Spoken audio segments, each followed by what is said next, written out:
শিলিগুড়ির ৭ ও ৫ নম্বর ওয়ার্ডে শুরু হয়েছে হাইড্রেন তৈরির কাজ। পরিদর্শন করলেন মেয়র গৌতম দেব।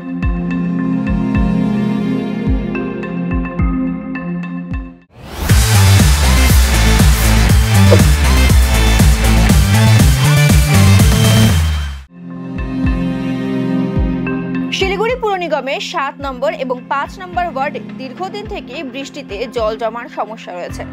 সেই সমস্যার সমাধান করতে এলাকায় হাইড্রেন তৈরির কাজ শুরু করা হয়েছে। বৃহস্পতিবার সেই কাজ পরিদর্শনে যান মেয়র গৌতম দেব। তার সঙ্গে ছিলেন ডেপুটি মেয়র রঞ্জন সরকার এবং মেয়র পরিষদ মানিক দেব।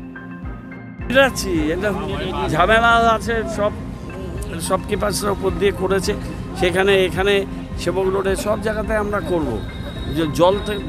জল জমা থেকে মানুষকে নিষ্কৃতি দিতে হবে এবং আমরা চেষ্টা করছি এসটিপিগুলোকে ফাংশনাল করব এবং আবর্জনা ড্রেন আর নদীতে না ফেলার জন্য এটা আবেদন করছি। এগুলো নিয়ে আমাদের কন্টিনিউ প্রসেস করতে হবে। এখন যে কাজগুলো করার আমরা করছি যাতে বর্ষায় জল না যাবে। তারপর আমরা পুরো চেষ্টা করব মানুষকে নিয়ে ছোট ছোট মিটিং করে ওয়ার্ডে 4টা 5টা বুথ নিয়ে মিটিং করে নাগরিকদের নিয়ে, ব্যবসায়ীদের নিয়ে, দোকানদারদের নিয়ে, সবাইকে নিয়ে বসে, কাউন্সিলরদের নিয়ে বসে এই কাজগুলো করার চেষ্টা করছি। এখানে আমি না হলেও 5 থেকে 6 বার আসলাম, আবার আসবো এই সপ্তাহে।